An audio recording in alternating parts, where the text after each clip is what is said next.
These are some of the pattern drafting terminologies you will always come across anytime you are drafting a pattern. Okay, so when you see these terms or you come across them, you'll be able to know the meaning and what they stand for.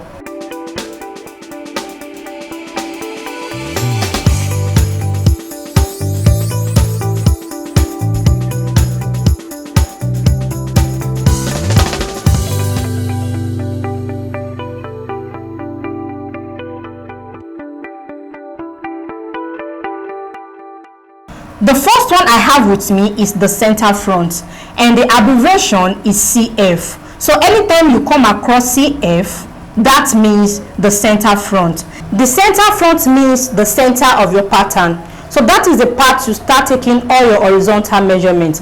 Purposely because when you are drafting your pattern paper is not going to be on fold, unlike when you are drafting directly on your fabrics.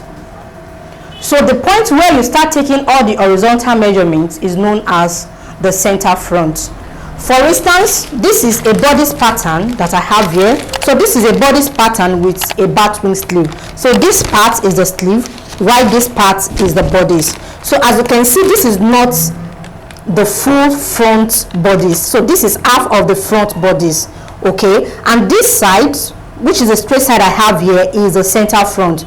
So when I was inserting all the horizontal measurements, I started taking the measurement from the center front. So from the center front towards the side. So when it is time to cut the fabrics, then my fabric will be on fold. So that is the meaning of the center front. So when you have a center front, then you will have a center back. So that is why we have another pattern drafting terminology here, which is the center back. The abbreviation for center back is the CB. So just like this, when you are drafting your pattern for the back bodies, all your horizontal measurements will be taken from the center back towards the side seam. The next one I have here is a grain line. What is the meaning of a grain line? A grain line is a vertical or an horizontal line which is usually placed on a pattern in order to know the direction or positioning of the pattern on the fabrics. Look at the bodice pattern I have here. If I want to cut this pattern out, it has to be on a vertical positioning like so. So when I want to place my grain line, I will place my grain line in a vertical form. But if I have the pattern in a horizontal form, then I will place my grain line in an horizontal form. A grain line is needed when you are drafting your pattern for commercial purposes.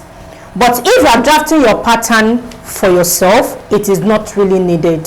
So it is not a must. Like mine, I don't need to place a grain line on my pattern, purposely because I drafted this pattern by myself and I'm using it for myself. So another one I have here is a fold line. What is the meaning of fold line, and when and how do you need a fold line? A fold line means the part that will fall on the folded side of your fabrics. As I said earlier, when you draft your pattern as a single piece, when you are ready to cut out your fabrics, it's not going to be as a single piece. Your fabrics will be on fold. Okay, so when you now have your fabrics on fold, which parts of your pattern will fall on the folded side of your fabric? In most cases, it might not be the center front. This depends on the type of style you are creating. And again, if you've applied a dart manipulation on your pattern, the shape usually looks funny. That is why it is necessary you place a sign on the part that is going to be the fold line on the fabrics.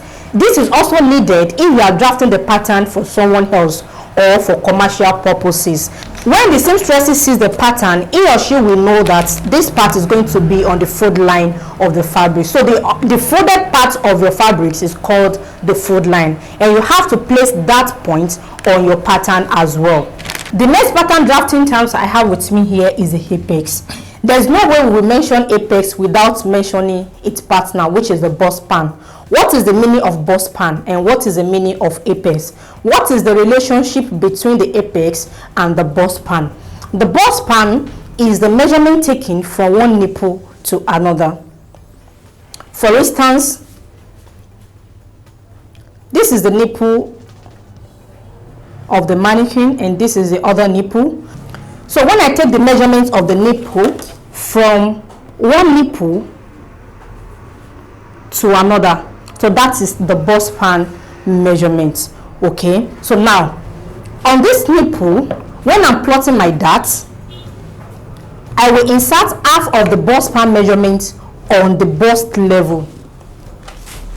Look at this pattern.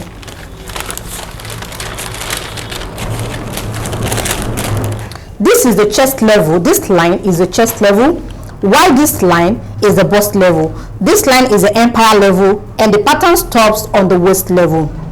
When I was plotting the dart, from the center front, I inserted half of the bust span measurement on the bust level. So this point, the exact point where the bust span measurement falls on the bust level, is called the apex. So if I want to locate the apex, or I'm talking about apex when drafting my pattern, what I'm trying to say is the point where the bust span measurement falls on the bust level. If I place the bust span measurement on the waist level, that is not the apex. So apex is not anywhere where the bust span measurement fall. Before you can plot your dart, you have to insert half of the bust span measurement on the waist, which I have here, so which is here. Then on the bust level as well, I have half of the bust span measurement placed as well. So at this point on the bust level, this point is the apex. Then the next one I have is the bias. Okay, so what is the meaning of bias? Bias means drafting your pattern in a diagonal manner, diagonal form.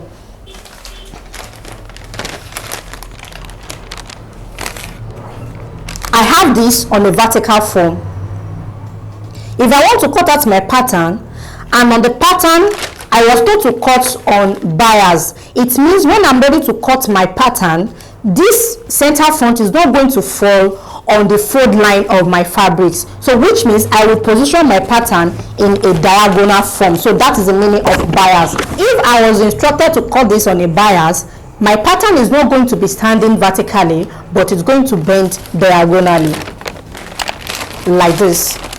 So it's not going to be straight. I will bend it diagonally. So when I have it bent diagonally, that means I'm cutting on a bias. For instance, if you are cutting a facing for a round neckline and you are making use of a 100% cotton material, you will need to cut your facing in a bias form, so that by the time you cut it out, you will have a kind of stretchy effect on the fabrics. So that is one of the reasons why you can cut out on bias. So in such cases, the sign will be placed on the pattern for you, or written on the pattern that you have to cut this on a bias. So the best one I have with me is blend. So what is the meaning of blend? Blend means when you are connecting 2 or 3 points together, when you are drafting your pattern, you have to blend up each point in order to have every side constructed properly. For instance, look at the pattern I'm holding. If you look at this side, it looks as if I drew this out, whereas I connected about 3 points together in order to have the shape I have for the side seam. This is the waistline, this is the empire level, this is the bust level, and this is the chest level.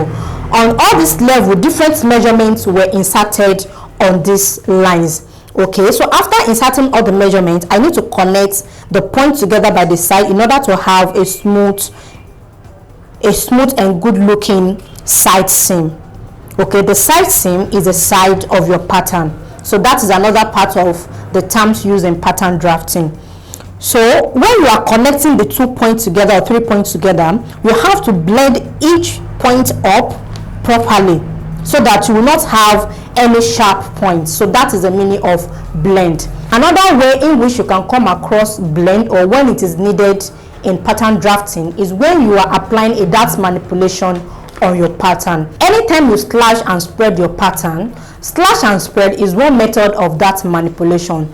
In such cases, there is always a broken point, so the broken point has to be fixed. So the process of fixing every broken point on your pattern is called blending. Another one I have with me is blocks.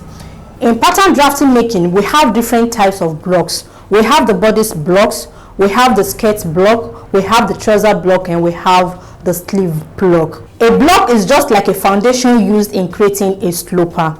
Okay, a block is not what you can place on your fabrics, cut and construct. No, you will have to grade a block in order to create any design or style of your choice. So in a nutshell, a block is a foundation of pattern.